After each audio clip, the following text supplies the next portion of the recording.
Hello, everyone, and welcome back to the Legal Tech Around the World series. This time, on this occasion, we're landing in Asia and have an absolutely amazing panel of people to chat with, facilitated always wonderfully by David Bushby, who is the Managing Director of In-Counsel, and I'm delighted to say In-Counsel is our collaboration partner in this series as well. Thank you again, David.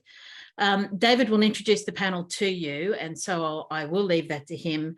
I will disappear and listen intently, as I know you all will as well, to this session, and I'll see you again at the end. Thanks, David, and over to you. Thanks very much, Terry, and hello, everyone, and welcome to the 5th installment of the Legal Tech Around the World series, brought to you, of course, by the College of Law Centre for Legal Innovation.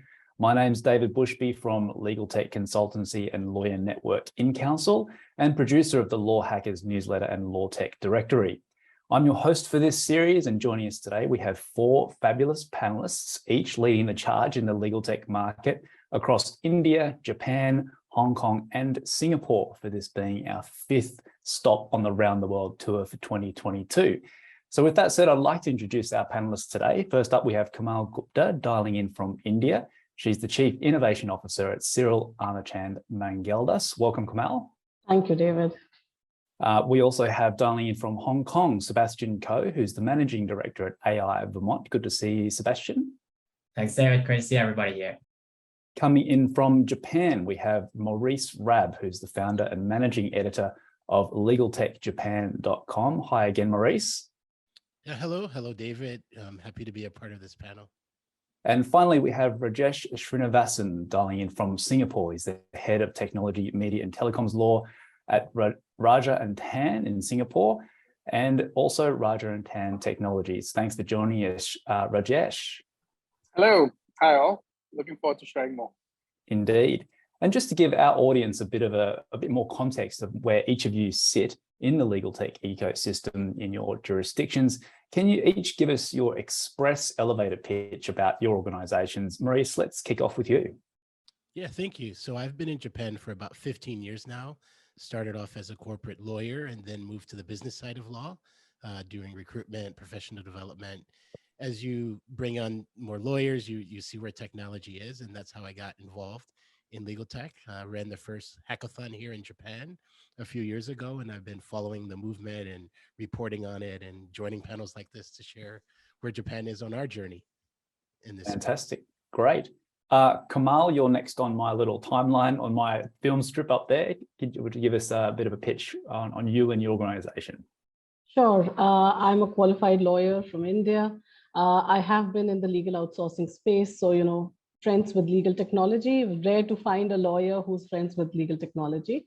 And because of that, I think expertise, leading innovation when the buzz started, and when, at least a few of us started realizing that it's not just the LPOs and the, big fours, it's also the law firms that need to now start innovating and doing things differently.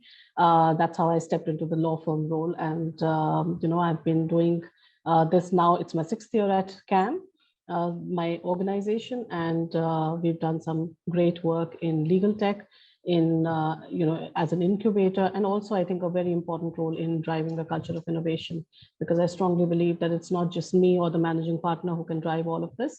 It is all of us together. Absolutely. Thank you, Kamal. Seb Ko, over to you. Sure.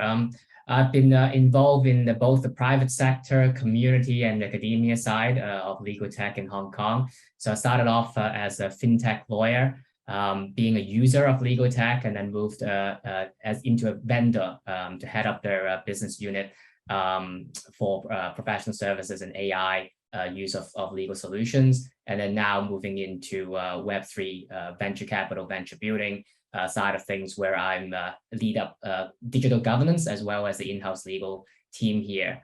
So I hope to provide different perspectives from both the private sector as well as things that are happening in the community. I work with different committees and working groups, advising public bodies and professional associations on legal tech, as well as teaching part-time on legal innovations as well. Well, plenty that you're involved with. And rounding out the panel, we also have Rajesh, who I guess also wears multiple hats. So welcome, Rajesh. Can you just give us a quick intro on? Indeed. And the head of mine right now is that of a full-time lawyer running from a client who needs support on cybersecurity breach. So apologies for looking like the way I am, but yeah, just a quick brief write-up. I head the technology law practice at Raja & Tan. So like Kamal, I'm a lawyer first and foremost. But having said that, I'm also the director and co-founder of Raja & Tan Technologies and Raja & Tan Cybersecurity. These are our IT and cybersecurity arms. For context, cybersecurity became profitable in 8 months. So it's been going very well in terms of proving the business case of a law firm being able to leverage technology, not just to increase efficiency, but to also create additional revenue stream, which is necessary from a sustainability standpoint. And then finally, I'm also the lawyer working with the Ministry of Law to do the rollout of the legal technology platform in Singapore. This is a national technology platform on which legal services are to be rendered. The engine for the LTP is Lupal. Lupal is a product that Raja & Tan, Cooley, and CMS have jointly invested in and has been accepted by Ministry of Law as the engine to run Singapore's legal technology platform. So that's it for now. Happy to share more as we go along. Yeah, absolutely. We'll definitely get into that. Thank you so much to all of you in the panel, and looking forward to your insights. I guess we kind of kick off traditionally with each of these across the jurisdictions with some headlines that you're seeing in your neck of the woods. If we can maybe start with you, Kamal, for India, what's one headline that's sort of standing out to you at the moment, and why is it important in your market? Sure. So I think right now what we are seeing commonly, while it may not be one, it's coming from different places, but mainly the judiciary, that we need to start using AI to speed up access to justice, and that the first way of solving any dispute should be an ADR methodology, and in which then the ODR also follows. That if you can do everything virtually, then why not ODR? I think one of our very recent, we heard from one of the Supreme Court judges that if every case was to be appealed, then we will not be able to resolve the pendency even in 500 years. My country suffers from a huge backlog of cases. And I think the need of the hour, and even as in the position that I am, and I know how technology works, while it's a huge amount of work to be done to be able to get the technology to help us, I really do think that if there's an intent and if there's a serious, decision to implement and to take advantage of technology in speeding up access to justice, then starting from where we file, where the dispute starts and we file a case, to where the judge is giving an order, and all the things that come within, a case management system, legal research, finding similar cases, similar orders, everything that can speed up the delivery of justice, and everything that can remove these I'd say variances that similar facts, similar situation, but the judge says something else and someone else another judge says something else, and ultimately it is the litigants who are suffering. I think we have a huge scope of definite, so it's possible, but we have to have the intent and the serious implementation. That is what is in the headline right now. Indeed, strong access to justice theme. If we sort of head up north a little bit, up into Japan, Maurice, what's a headline really impacting things in the Japan legal tech ecosystem? Yeah, Japan. So I have two quick ones. But first, people who know Japan know the bullet train, the high-speed train. Everyone who's been to Japan knows how great the toilets are. And in some ways, you need to have an advanced degree to use all the features on the toilet. In the law sector, I lovingly say we're still stuck in the 20th century, and that there's still a lot of 20th century lawyering and practices. I'll be generous and say we're in the late 20th century, so almost getting to the 21st century. And with that, there's sort of two headlines that I'd like to share. One is they just passed the law to start start weaving in e-filing and e-courts. So anyone that knows Japan, you have to file either in person or you have to send a fax. Yes, they still use fax machines here. There's no e-filing online courts is not, the infrastructure isn't set up here. They've changed the law in May that's to start over the next few years to phase that in. So e-filing will come in, which is great. In Japan, to get records from past cases, you actually have to go to the court and check out the document, make your notes there, and that's how you get records from previous cases. But with e-filing, things will be available digitally in the future. Obviously, it will take a few years to get there. So that's exciting, because that if they're going online, that means the technology and all of the infrastructure, the cybersecurity, all of those types of things that are happening in other parts of the world, Japan will start paying attention to. So that's one headline. And then the second is we do have a contract review company here, Legal Force, that has secured a pretty good amount of funding to expand in Japan, maybe expand outside Japan. And that's exciting to see, a little bit of a unicorn over here.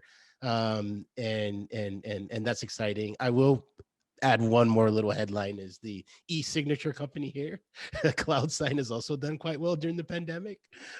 So with, e-filing coming in, e-signature starting to come in now, I think that those are some exciting headlines as Japan transitions from the 20th century to the 21st century in the legal space. So yeah. I love how you've gone from one end of the spectrum of being pretty well accepted technologies for the most part around the world through to like AI cutting edge technologies, like all in one hit.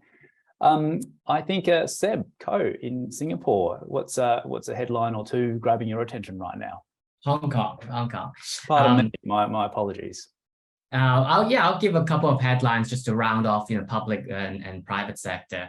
Last 12 months or so, I think, things are generally still a little bit slow, I have to say. I think being in legal tech, we see the solutions, and it's just seeing the slow adoptions is sometimes a bit struggling with that, even with been through 2 general adjournment periods. So the courts have stopped for a couple of months twice now. And so that definitely sort of adds to the logjam in the courts. We have managed to push out e-filing, judiciary-led case management systems, as well as electronic presentation of evidence, EPEs. So equipped, quite a number of courts in the High Court, District Court, and magistracies on that. And along with that, the legislations and regulations to support that. So that's kind of taken a little while, but it's definitely, moving towards building the infrastructure. With that as well, we also have a publicly funded body called EBRAM, Electronic Business Related Arbitration Mediation Center. So they've received about $31 million Aussie for funding an entire platform. So mainly focused on ODR, online dispute resolution, but they also pushed out the legal cloud platform, which sort of provides more secured cloud storage and other kind of tools, software tools, as a base layer for, particularly targeting small, medium-sized firms and whatnot.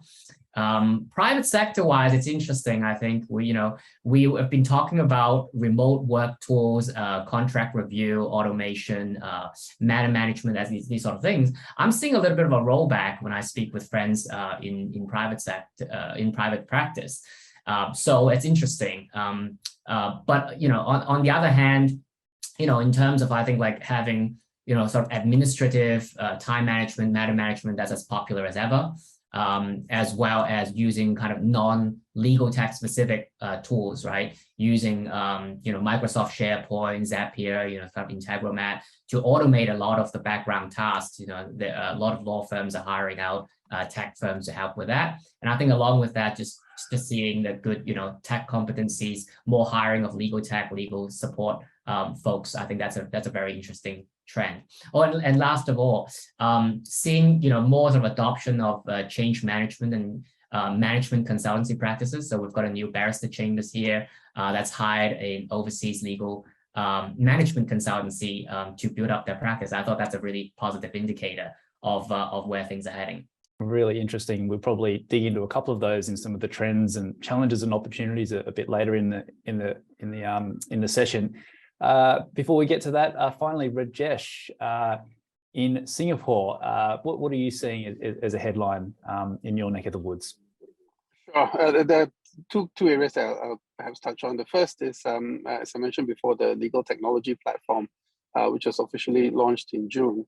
The purpose behind that is to really create a tool that will set a baseline for legal practice for the legal profession as a whole.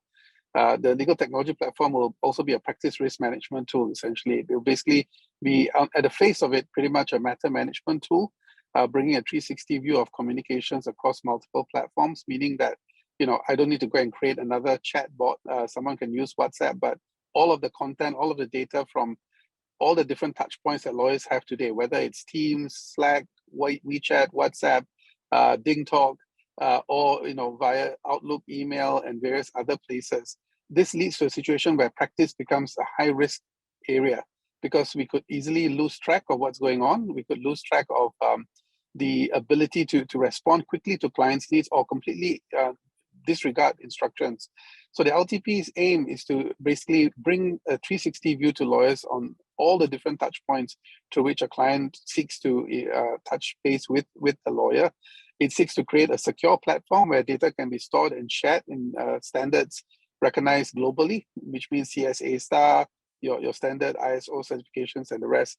So that's really the project. It was launched for phase 1 in June this year, with both ministers of law, the Attorney General, and all key stakeholders coming together and launching the LTP at the Tech Law Fest, on the sidelines of the Technology Law Festival, which was held recently in Singapore. So that's a huge one, and look out for growth in that space. We're only at phase 1. The next step will be to integrate all the government departments, so everything can be done using the LTP, including filing trademark, getting company searches done, the works. So a single one-stop shop for practice.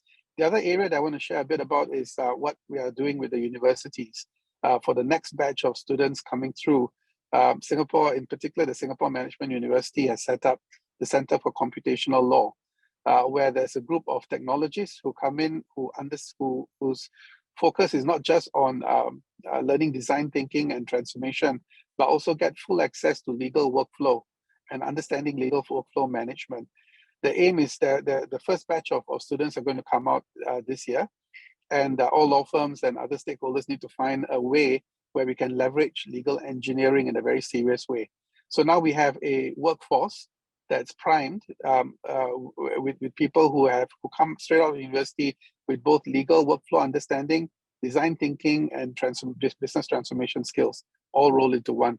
So very exciting times. And, you know, my advice to all of the other tech firms out there is come down to Singapore and snap up these guys before Raja and Tan snaps them all up, because they're going to be few and far between. Indeed, so go for indeed. Sounds like there's plenty of initiatives going on, from tech-related initiatives, access to justice, to even a couple of funding rounds, which is good to hear given the current environment. The other question I'd like to sort of get into, just to give again for the audience to really understand each of your jurisdictions and what are the core pillars to the jurisdictions in which you, I guess, practice or work in across Japan, India, Hong Kong, Singapore. How about we start with Hong Kong? Sebco, do you want to just run us through just the main pillars that make up your ecosystem there? Yeah, sure. I guess, you know, from the public side, the Department of Justice, Law Society, you know, have been great supporters of various sort of innovation infrastructure in our jurisdiction. I mentioned before, you know, publicly funded. I guess it's a private body, but it's publicly funded. The EBRAM, the Electronic Business Related Arbitration and Mediation Center, and they promote quite a bit of online dispute resolution here as well. And then otherwise, you know, we've got 20 to 30, you know, legal tech startups, and, you know, kind of also in, you know, larger international players, maybe a mix of electronic discovery vendors and providers, as well as you know, legal document automation solutions. So I guess that sort of make up our ecosystem here. We obviously have you know, mixture of international law firms and small sized firms. Our profession is about like 85% you know, small, medium sized firms, you know, comprising you know, 5 partners or less.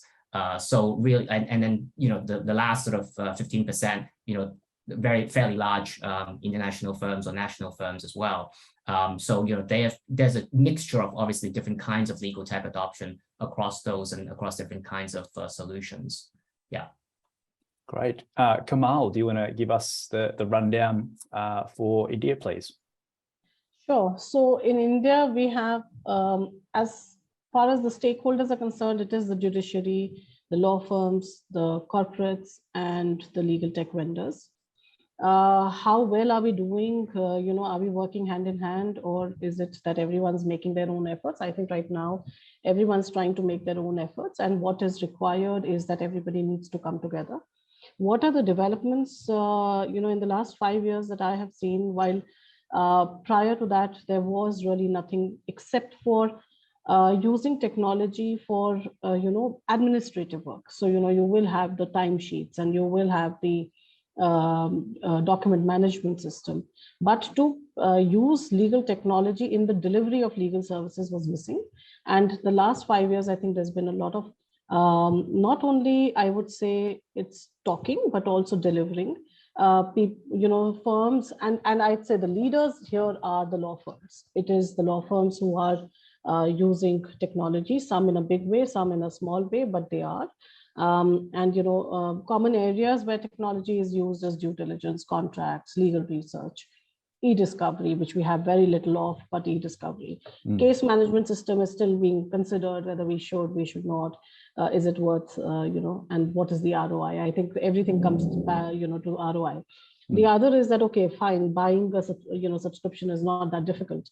How do you convert it into using? How many people are going to really use it? So that.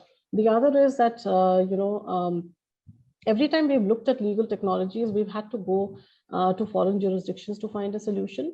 But because here, again, it's the demand and supply, it's the support, it's the investment that the legal tech companies get or do not get. And I think right now, one of the very important roles that CAM has played in the development of legal technology, good legal technology for the country, is by opening the first legal tech incubator by the name of Pradam, which means the beginning. So we support the legal tech companies by, of course, there's a selection process and everything, but the cohorts go through a rigorous, scrutiny of their product. If it is an idea stage, then we actually handhold to get them to, actually make the product. If they are already at a ready to scale, then we just analyze the product to see what is missing, what is not, what are the other things that they could do. If they've come up with one service, can they offer 4? Because everybody wants, an end-to-end product is the best. If one technology can take care of all of my problems, then that's the best. I just have to deal with one vendor. I just have one plugin, etc. The third thing that I'd say that is happening here is also focusing on legal tech education for the students, because so let's forget the ones who are already into the traditional ways of practicing law, but I really do believe that it's the young students who should not imitate what has been happening traditionally and should not be forced to do that, because they should be able to bring in new methods and new ways of whether it is, whether you call it innovation, whether you call it design thinking, process management, process optimization, I mean, whatever fancy words you could be using, but basically, trying to do things differently, more efficiently, and in the best interest of your client. So again, CAM is doing something very important right now. We've had some, again, like I said, law firms are the leaders. And while we have law firms generally, going to campuses and teaching subjects, so teaching M&A, teaching corporate law, CAM has taken a little, different view here. While we continue to do that, teaching subjects, but what I will be leading just next month in 2 days is that we will be teaching the students how to apply legal tech in their day-to-day lives when they become lawyers. So no theory, no teaching, oh, due diligence is great with AI-enabled legal technology, but actually taking them through that technology and teaching them the practicals, giving them contracts, teaching them how will they run that technology. So what's going to happen is when these students are already aware of the so many solutions available in the market, And they also know how to use it. So they don't need somebody to then train them on how to use it. They understand how the technology works. They understand, they've seen the benefits of using the technology versus the traditional ways of practicing law. Yeah. When they get to the floor, when they actually join as lawyers, they will be able to question, why are we doing this so ineffectively? Why are we following this old route when actually a modern way of doing it, doing this work, can make us more efficient? And actually, I don't need to do that work. And once they start questioning, that's when the real change will come. Yeah. So I think that is another important part that we're looking at. Of course, there are lots of policy changes. Sorry to interrupt, Kamal, but you'd mentioned earlier as well that there's the law. I mean, you talked about CAM a little bit, and law firms that are leading the charge here, but in their own way, and there's no real coming together. Is there like a peak body or some sort of key event or conference that covers legal tech in India? So we have a couple of legal tech conferences. We have a body of law firms as well called SILF. But again, I think everyone's going and working at their own pace. So it's not like everyone's coming together. There are conferences, some attend, some don't attend. Mainly the legal tech vendors are trying to attend so that they can, spread the word about their technologies. I think we need to do a far better job in that. We need to be far more strongly connected, and we need to, it's not, I'd say I'd compliment Singapore for that. When you attend Alita, you feel that, wow, this whole community is so well knitted. At least I see the law firms and the legal tech vendors very well connected. Right now, India is at a stage where some are ahead, some are saying, this is important, we better do it, we should not be waiting for others to ask for us. The others are saying, let them do it, we'll wait and watch. And the third category is, we are ready to take a risk, we'll see when it happens. Yeah. So I think that's where we are. Great. Okay, well, swinging up to Japan, Maurice, do you want to give us a rundown on the core pillars? So, main peak bodies, if there are any. Give us a rough sense of how many startups or legal tech companies might be in your jurisdiction. Even name a couple that we might know of. You've already named one that's already had some funding. And any key events that might be happening in your part of the world. Yeah, so in terms of the pillar, the judiciary obviously has a very strong branch. The Bar Association, so the Federation of Bar Association is very powerful here in Japan, and similar to Hong Kong, there are a lot of individual practitioners or small firms here. And they're big, large, 50 plus, 100 plus firms, or, you can almost count on two hands, at least for the Japanese. We also have a lot of international law firms here in Tokyo, specifically doing outbound work to other countries or part of the world, or inbound work with corporations coming into Japan. So that's a very strong pillar of the system here. Japan, and when it goes with the people aspect of it, is Japan, it has a notoriously high bar in order to pass. So what they typically did before is they only accepted the top 1%. And then you went through a legal training for a year or 9 months, I think it's down to now.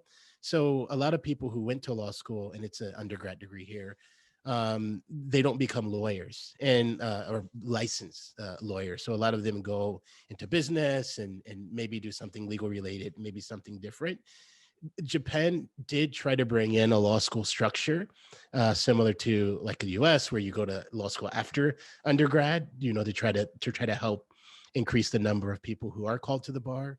It has increased somewhat, but it hasn't increased to the level that they were probably hoping. So that's one really unique aspect, is you do have a lot of people who've actually, they're trained, they've gone through at least the foundations of law or legal analysis, etc., but they're not actual, they didn't become lawyers. And I can see, particularly in the legal tech space, maybe some of them getting more into the legal technology, legal operations, which now is starting to take off here in Japan. CLOAK, the Corporate Legal Operations Consortium, finally launched a Japan branch earlier this year. So there have been some companies like Epic trying to work, and help sort of move that along. Because we do have the e-discovery is probably a lot of the strong companies here, the Epics, the Redfin or some of the other e-discoveries that you've heard about. Thomson Reuters and their tools. I know that they've been trying to do a lot of different stuff in like the contract automation space and have struggled for many years. But from what I'm hearing, in the last year or so, they've started to get some success. Some companies are starting to look at the legal technology. Some law firms are starting to look at that. EY Law here has a legal operations branch that they're also trying to sort of build out and help with the corporates. The biggest thing here is it really, at least in the business side, it really comes down to the corporates and what they want from their own legal departments and what they want from outside counsel.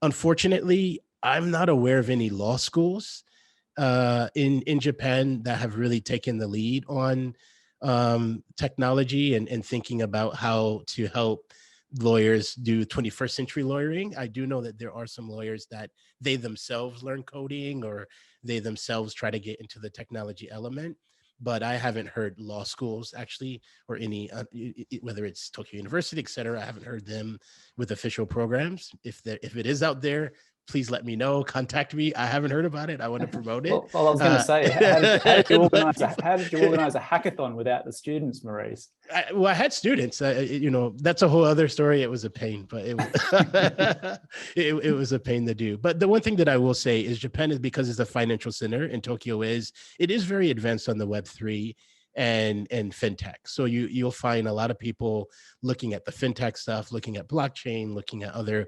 Web3 types of technologies. I know that a lot of firms are looking at that. A lot of the junior lawyers, that's how they're kind of building up their practices and building out their contribution to the legal community. So there is some movement there.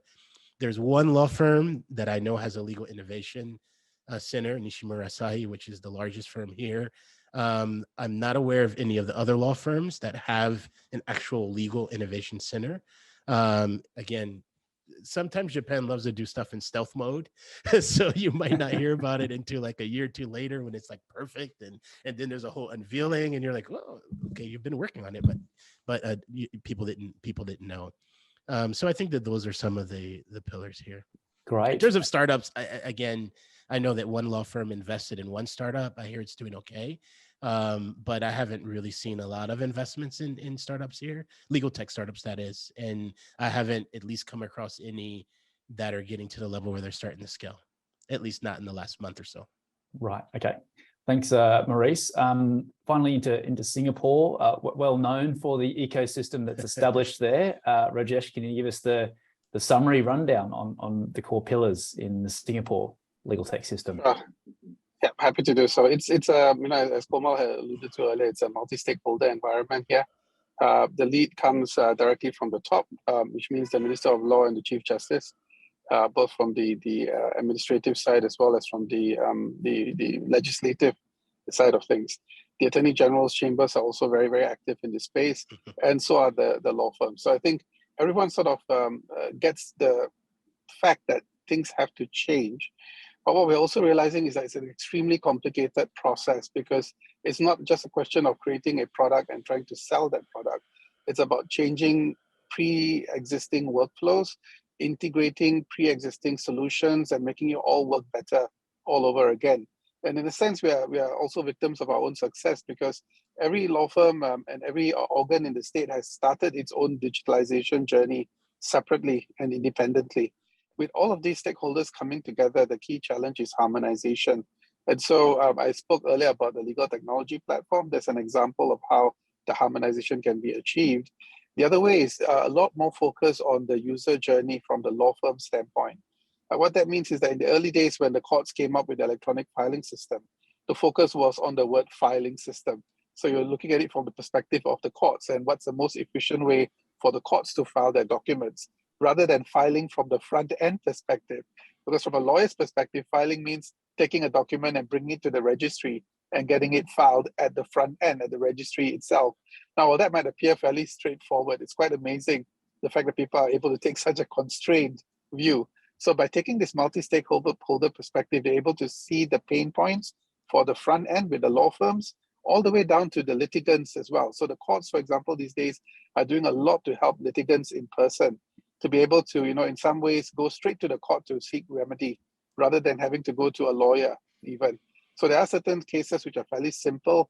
As you know, this week in Singapore, it's Singapore Mediation Week in Singapore, a lot of focus on alternative dispute resolution processes and how can the courts make it easier from an access of justice standpoint to make it really easier for an individual litigant in person to start an action, proceed, get a degree of justice dispensed without having to go through the whole rigmarole of getting a lawyer, going in, and then starting that process. So those are some of the concrete examples that are going on. At the academic side, as I mentioned before, Singapore has got a Center for Computational Law, which brings together both the legal department, or the legal faculty rather, at the university, together with the information sciences faculty, and using that, using that to be able to then share information. So that's a big part of how the different stakeholders come together and are moving the industry forward.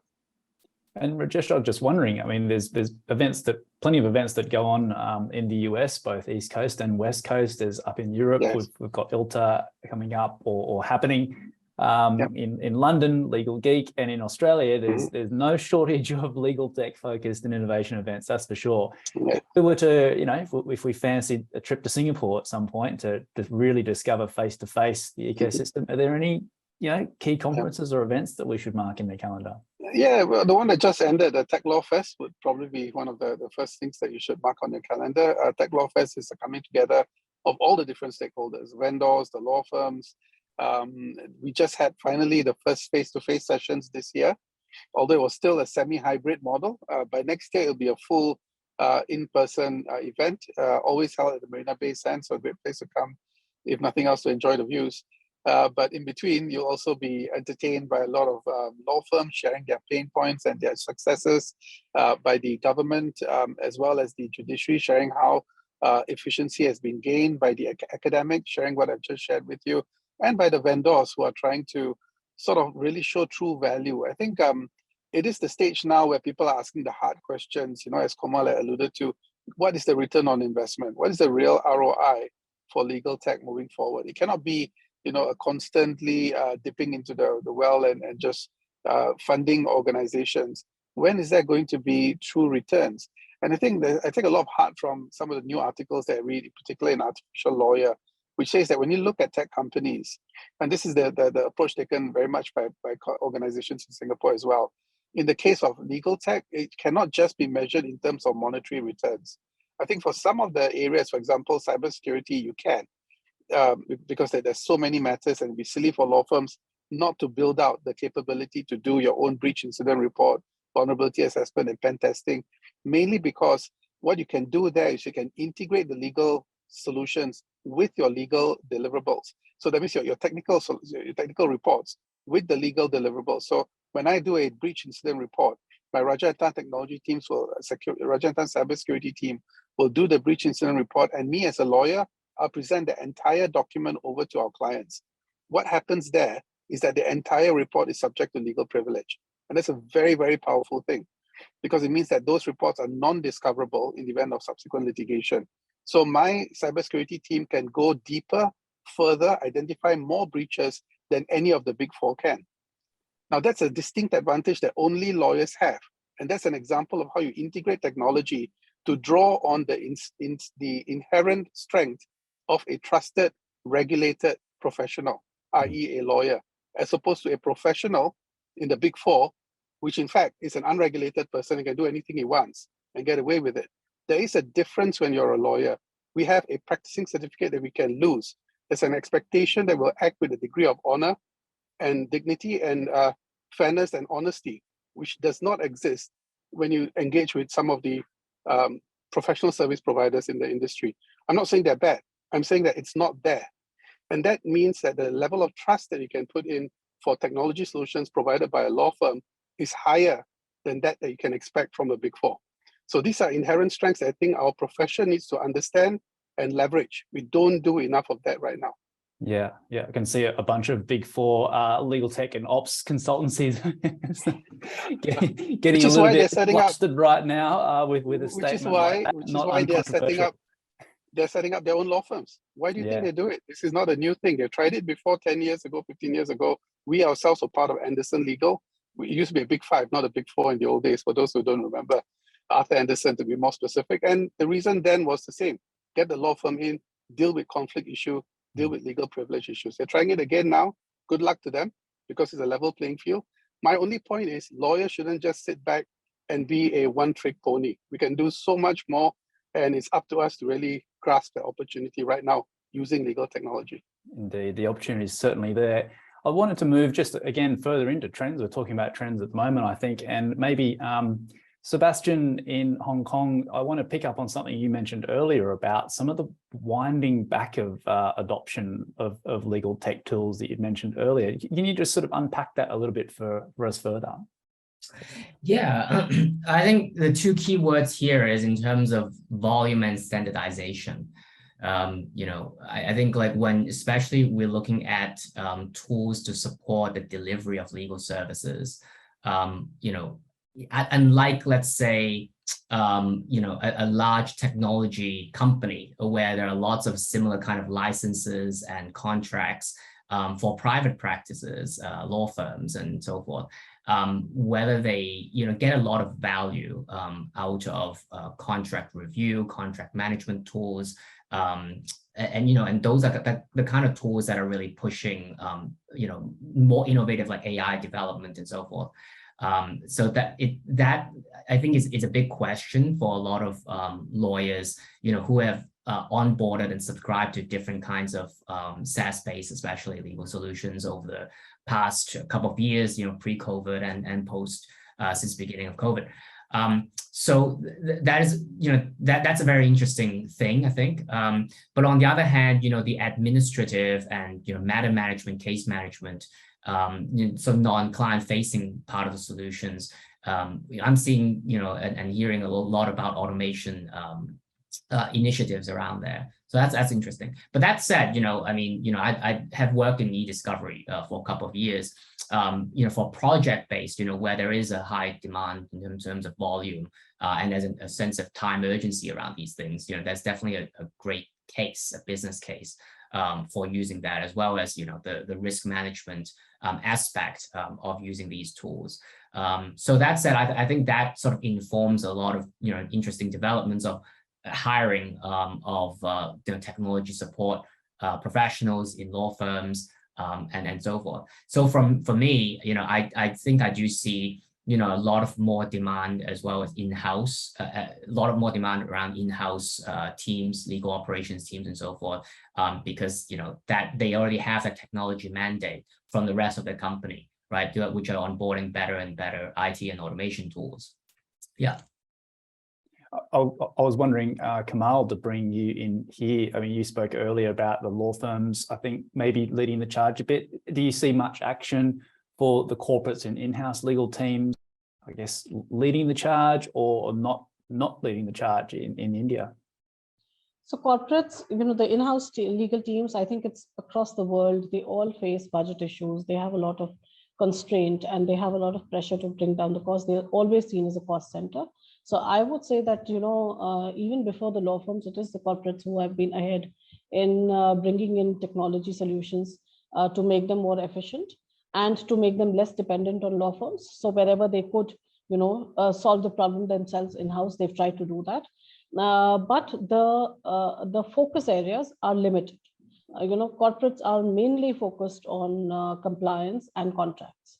That is the technologies, those are the technologies that are a hit amongst the corporates. And that is why I think even when I invite applications for Praram, or when I see, when I was a judge for the Alita Awards in the Tech Law Fest, the majority of the applications will be in that, sphere. Majority will be contract lifecycle management tools or contract abstraction extraction tools, because that's where your huge, clients, customer base is. So I'd say that they are very ahead in the areas where they require help and where they can, where they've spotted, they can be more efficient. So it is definitely compliance and contracts. And as far as litigation is concerned, they're more dependent on the law firms or their, individual lawyers. for advice as well as for entire, life cycle management of the litigation. Yeah.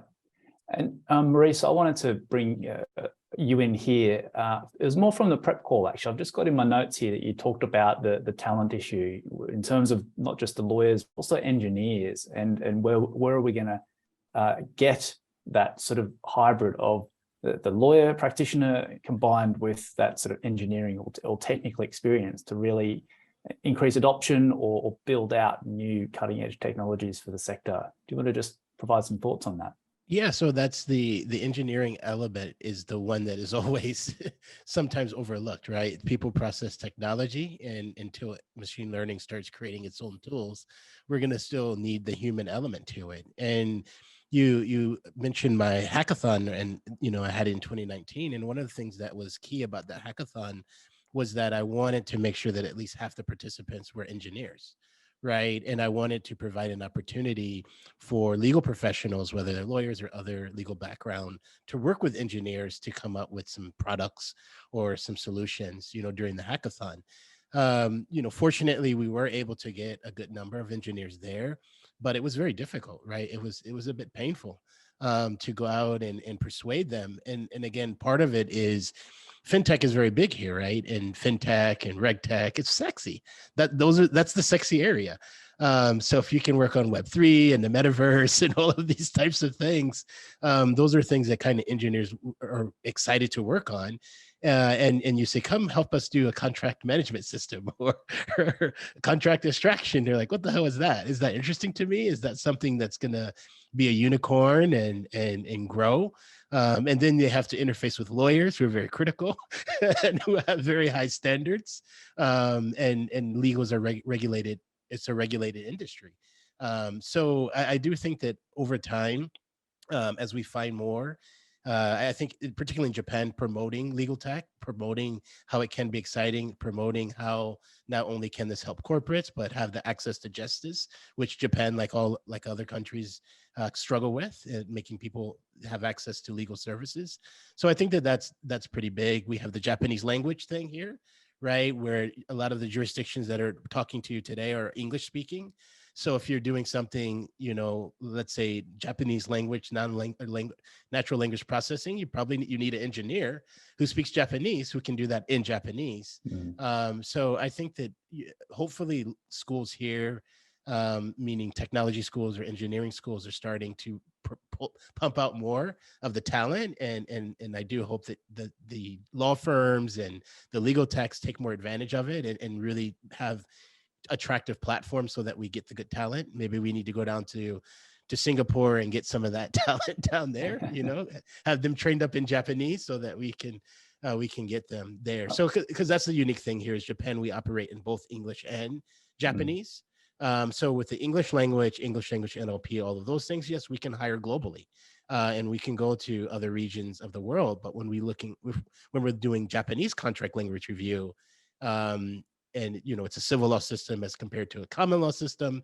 So the way that you're looking at that contract and the analysis and what you might want to refer back to the user is a bit more complicated. So great that legal tech is coming, but we need the people. And again, I haven't seen a whole bunch of programs. I haven't seen a lot of study. I haven't seen a lot of initiatives to get the people that are going to help drive it. We can't build the tools without the people. Indeed. Well, on the people front and the development of the right people to build all this out, Rajesh, I wanted to get just some of your thoughts on what's happening in Singapore to kind of really train up this next generation to take the legal tech sector forward. Sure, happy to share. I think it's again. I think every team has to chip in on this. From the law firm side, it's really investing, not just in technology tools, but in internal technology deployment skill sets and design thinking and legal engineering approaches. So what we've done at Raja and Tan, for example, was we took on board Michael Lees, who used to be the Chief Innovation Officer at the Attorney General's Chambers in Singapore. So the Attorney General is slightly upset with me, but it's okay, I can live with that. But at the same time, it was a statement of intent by a law firm to show that we're really serious about this, and we want to train up a group of people within the firm, not just in terms of deploying technology, because it's often looked at as an IS issue, it's something for the IT team to sort out. It's not something for the IT team to sort out. It's something for the lawyers to sort out for themselves, to understand how to implement technology into their deliverables, into their relationship with their customers, to drive more revenue. I keep bringing that point up because that's the only way you're going to enthuse lawyers. If there's no money, there's no skin in the game, it's just going to be another, well, this is nice, let's just put it in and see what it can do. You have to drive the narrative that this tech is going to generate revenue, and generate revenue in a manner that's complementary to the core services that a law firm provides.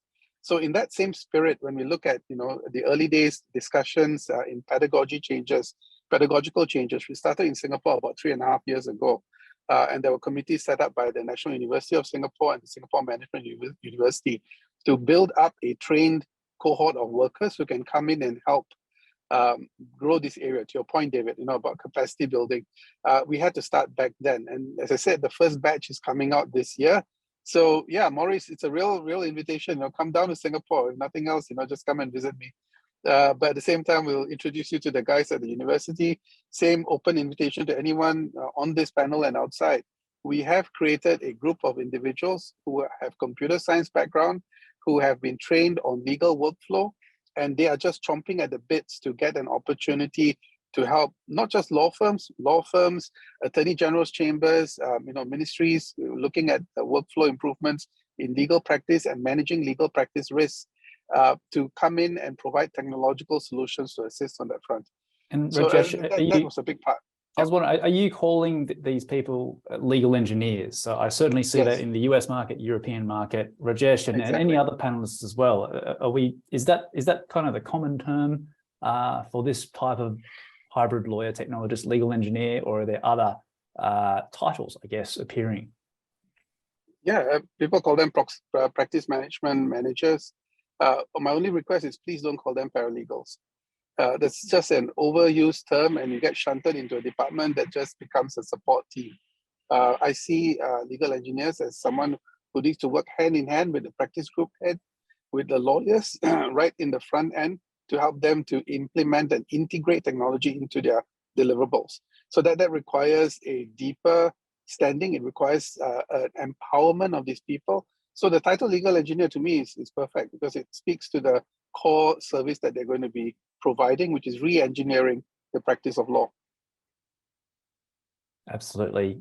Seb, Kamal, do you have any thoughts around the types of roles that are coming through in this hybrid of law and tech? Yeah, I think legal operations is another title that's we see quite a bit, especially from an in-house perspective. I think legal engineers is also a very apt title, given that we want to make sure that they're improving processes as well as design. I think oftentimes lawyers tend to park when we talk about technology as as Rajesh says, IT or IS type of role. And I can see some firms through their overseas offices and whatnot in terms of having joint ventures or alliances with legal design consultancies has also kind of spurred a different entry point for legal innovation.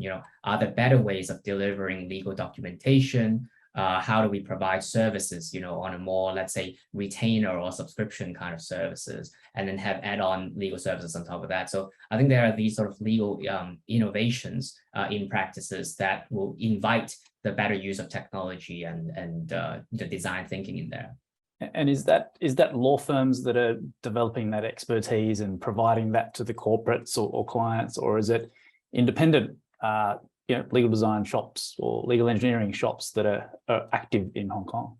It's a bit of a mix of both, actually. Some of them is because very progressive, usually a progressive leader, champion of innovation, either from the in-house side or from the law firm side, wants to run a pilot, and it's worked really well, and it's sort of invited further engagement, either from the law firm side or from an in-house department, like I say, a bank, inviting their law firms also, if they want to stay on the panel, they better improve their legal innovation and use of technology to make it more efficient for their work.